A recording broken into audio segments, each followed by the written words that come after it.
you can work on micro habits with regards to your conscientiousness. And I think the best micro habits is to set up some aims for yourself, goals that you actually value. Well, all right, you're going to have to put some effort into your life. And you need to be motivated to do that. And so what are the potential sources of motivation? Well, you could think about them in the big five.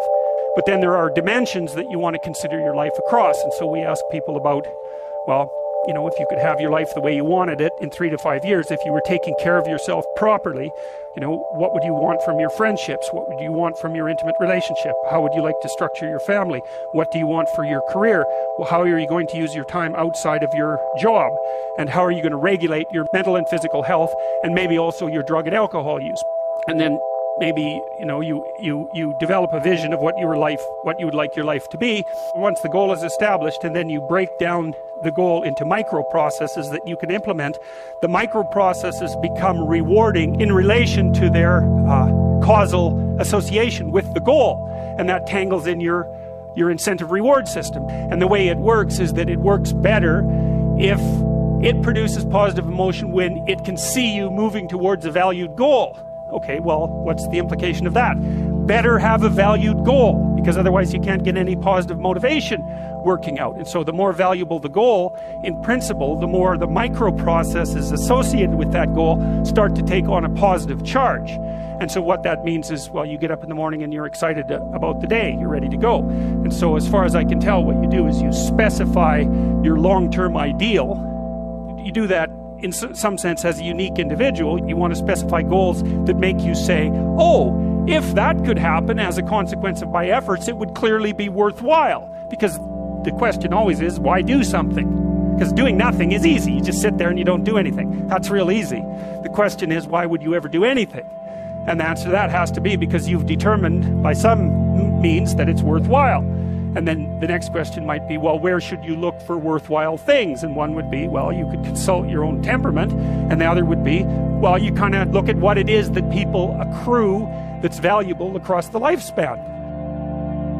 So you do a structural analysis of the subcomponents of human existence. And you need a family, you need friends. Like, you don't need to have all these things, but you better have most of them. Family, friends, career, educational goals, plans for, you know, time outside of work, attention to your mental and physical health, etc. You know, that's what life is about. And if you don't have any of those things, well, then all you've got left is misery and suffering. So that's a bad deal for you.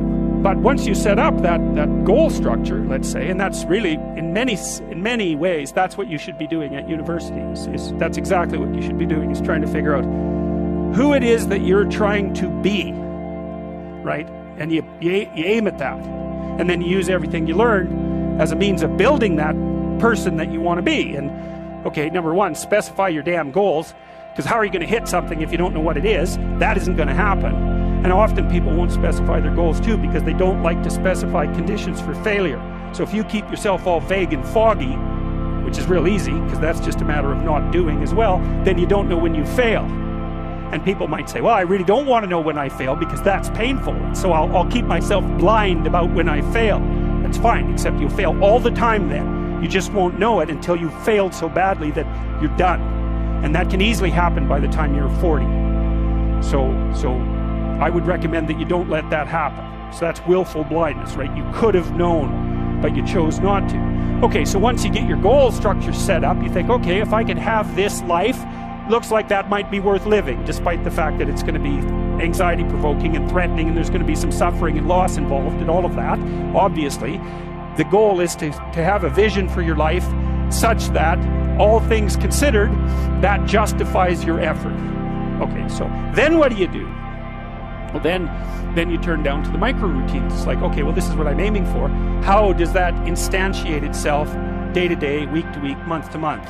And that's where something like a schedule can be unbelievably useful. Google Calendar. It's like, make a damn schedule and stick to it. Okay, so what's the rule with the schedule? It's not a bloody prison. That's the first thing that people do wrong. They say, well, I don't like to follow a schedule. It's like, well, what kind of schedule are you setting up? Well, I have to do this, then I have to do this, then I have to do this, you know, and then I just go play video games, because who wants to do all these things that I have to do? It's like, wrong. Set the damn schedule up so that you have the day you want. That's the trick. It's like, okay, I've got tomorrow. If I was going to set it up so it was the best possible day I could have, what would it look like? Well, then you schedule that. And obviously there's a bit of responsibility that's going to go along with that, because if you have any sense, one of the things that you're going to insist upon is that at the end of the day, you're not in worse shape than you were than at the beginning of the day, right? Because that's a stupid day. If you have a bunch of those in a row, you just dig, you dig yourself a hole and then you bury yourself in it. It's like, sorry, that's just not a good strategy. It's a bad strategy. So maybe 20% of your day has to be responsibility and obligation, or maybe it's more than that, depending on how far behind you are. But even that, you can ask yourself, okay, well, I've got these responsibilities. I have to schedule the damn things in. What's the right ratio of responsibility to reward? And you can ask yourself that. Maybe you do an hour of responsibility and then you play a video game for 15 minutes. I don't know, whatever turns your crank, man. But, you have to negotiate with yourself and not tyrannize yourself. Like you're negotiating with someone that you care for, that you would like to be productive and have a good life. And that's how you make the schedule. It's like, and then you look at the day and you think, well, if I had that day, that'd be good. Great. And you're useless and horrible, so you'll probably only hit it with about 70% accuracy, but that beats the hell out of 0, right? And if you hit it even with 50% accuracy, another rule is, well, aim for 51% the next week, or 50.5% for God's sake, because you're going to hit that position where things start to loop back positively and spiral you upward. And so that's one way that you can work on your conscientiousness, is plan a life you'd like to have. But, my point is that you have to understand that you're not your own servant, so to speak. You're someone that you have to negotiate with. And you're someone that you want to present the opportunity of having a good life to. And that's hard for people because they don't like themselves very much. So, they're always like cracking the whip and then procrastinating, and cracking the whip and then procrastinating. And it's like, God, it's so boring and such a pathetic way of spending your time. And you know what that's like, because you probably waste like 6 hours a day. It's painful to understand how much of what you're doing isn't productive. So I'll give you an example. So I've done this a couple of times with classrooms full of students. Usually when I'm lecturing about career development, say, okay, how much time do you waste? So then I get the class to vote. How many of you waste 10 hours a day? It's like 10% of the kids will put up their hands. And it's interesting because I don't define what constitutes waste. I just ask the question. So they're diagnosing themselves, right? I'm not saying you're wasting 10 hours a day. I'm just asking. It's like, given your own attitude, how much time are you wasting? 10 hours a day. It's like 10% of the people put up their hands. Well, when you get to like 6 hours a day, 80% of the people put up their hands. It's like, okay, 6 hours a day. It's 42 hours a week. So let's call that a work week, 40 hours a week. So that's a work week. Let's say, what's your time worth? You're a university student. Well, it's certainly worth minimum wage, because obviously, but it's worth way more than that, because if you spend a productive hour when you're 20, then you gain the benefits of that hour for the rest of your life. So there's the compounding effect of time spent when we were young. So I say, well, let's assume your time's worth $50 an hour. That's $2,000 a week you're wasting. It's $100,000 a year. It's like, how much better would your life be if you weren't wasting $100,000 a year? It's like, what is that over 40 years? $4 million. It's like, you're rich. You don't even know it. Quit wasting time. By your own definition. It's like people shake their heads. Oh, I never thought about it that way. It's like, yeah, think about it that way. Don't waste your damn life. And then you think, well, why would people be resistant to that message? It's like, well, you really want to wake up and figure out that you're wasting half your life? And when people do that kind of wasting, they actually hate it.